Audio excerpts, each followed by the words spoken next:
تاسو څنګه کولی شئ چې د خپل انټرنیټ مصرف مو کم کړئ یا ستاسو کوم MB پیکج چې دی هغه کم مصرف شي؟ نو په نننۍ ویډیو کې به زه تاسو ته وښیم چې څنګه کولی شئ اټومیټیک ویډیوګانې یا هغه ویډیوګانې چې په خپل سر پلی کیږي هغه باید مونږ بندي کړو تر څو زمونږ د انټرنیټ مصرف یا کوم انټرنیټ چې لرو هغه کم کړو. نو نن په نننۍ ویډیو کې به تاسو ته دا ټریک یا دا طریقه ښایم. ویډیو تر اخره وګورئ، ویډیو مه سکیپ کوئ، چینل سبسکرایب کړئ.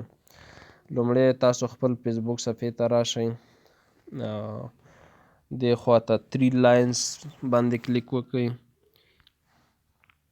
دا کونج کې چې ښکاري 3 لاین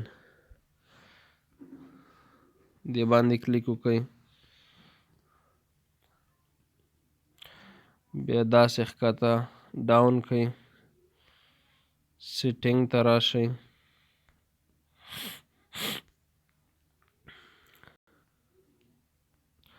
بیا ډیټا سیور ته راشئ، دې باندې کلیک کړئ او دا اپشن اولینی اپشن به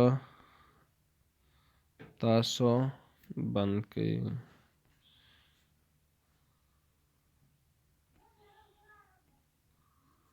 دا به ټرن آف کړئ. تاسو چې آف کړئ دا نو دا ویډیوګانې به په خپل سر اوس نه پلی کیږي تر څو چې دا ویډیو تاسو داسې کلیک نه کړئ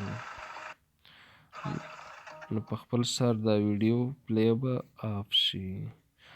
دا وه د نن ورځې ویډیو. تر بلې ویډیو چې زه تاسو ته حاضریږم تاسو پر لوی الله سپارم.